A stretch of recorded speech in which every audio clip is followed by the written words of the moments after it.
Bienvenue à Conques. Conques est un petit village renommé par le monde entier qui est situé au nord-est de l'Aveyron, au nord à 38 km de Rodez, à jonction de deux vallées assez impressionnantes, la vallée de l'Ouche et la vallée du Dourdou, et à la limite du Cantal et à quelques encablures du Lot.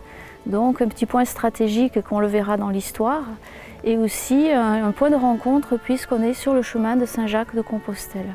Donc l'histoire de Conques démarre au IXe siècle avec l'installation des moines bénédictins et la fondation par le fils de Charlemagne du premier monastère, ainsi que l'arrivée des reliques de Sainte-Foy.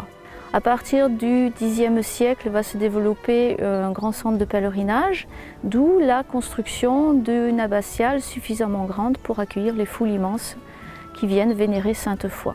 Et au XIe siècle se rajoute ici à Conques l'étape du chemin de Saint-Jacques, qui voit un autre chantier de construction, celui de l'abbatiale actuelle.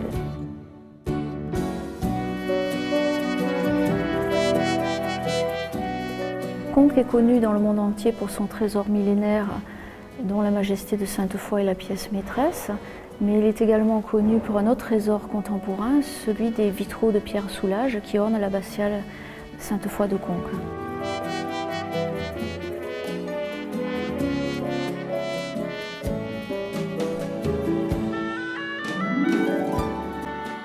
Donc jusqu'au XVe siècle, l'ordre bénédictin est à Conques. À partir du XVe, ce sont des chanoines, donc la vie monastique s'arrête et cela va durer jusqu'à la Révolution française. À la Révolution française, les ordres religieux ont été démantelés, le trésor d'orfèvrerie a été caché par les habitants du village, et ce jusqu'à l'avènement de Napoléon Ier qui va restaurer bien sûr la pratique religieuse. Et à partir de cette époque, on va ouvrir au plus grand nombre la visite du trésor d'orfèvrerie. L'ordre religieux va être rétabli dans l'abbatiale et depuis, nous recevons un grand nombre de personnes à ce titre.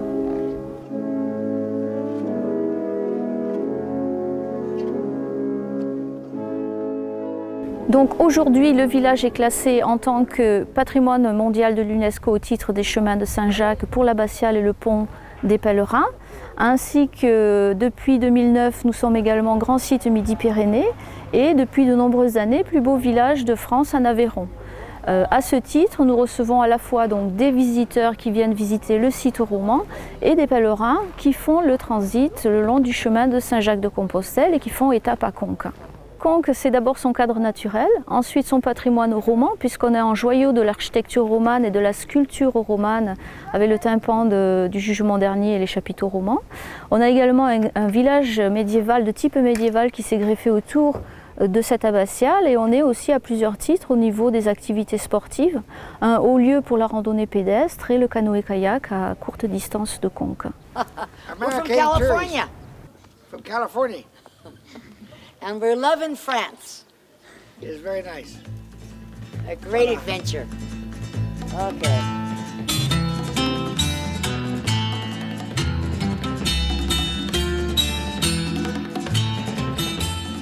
Vous êtes à Villefranche-de-Rouergue, une petite ville d'environ 14 000 habitants, située à 250 mètres d'altitude, dans le triangle des villes de Rodez, Cahors, Montauban, à quelques kilomètres de Saint-Cyr-la-Popie, grand site de France, de Conques, grand site de France aussi. Et vous êtes dans une ville très ancienne puisqu'elle a vu le jour en 1252 par la volonté du dernier comte de Toulouse, Alphonse de Poitiers, qui était le frère du roi Saint-Louis. C'est une bastide, c'est-à-dire, en résumant, un aménagement du territoire du Moyen-Âge. Ce sont des villes de commerce.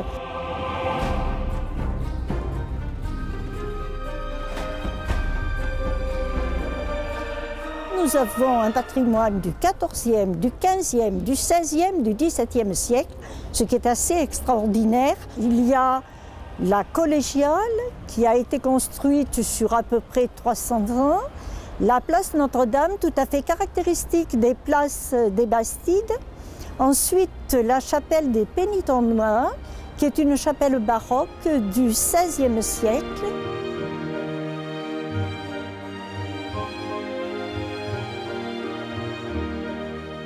Et enfin, la Chartreuse, un monastère du XVe siècle, parmi les plus belles chartreuses qui existent en France et parmi surtout les mieux conservées comme elle était d'origine.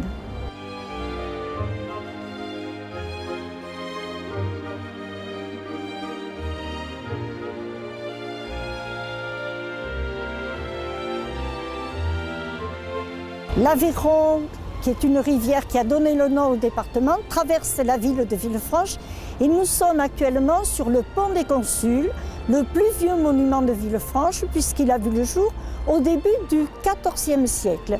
Villefranche a aussi cette particularité de se trouver sur une faille géologique très importante, connue du monde entier, sous le nom de faille de Villefranche. Les gisements d'argent ont été exploités, de zinc et de plomb. Et à la fin du XIXe siècle, les mines d'argent de Villefranche étaient les mines d'argent les plus importantes de France.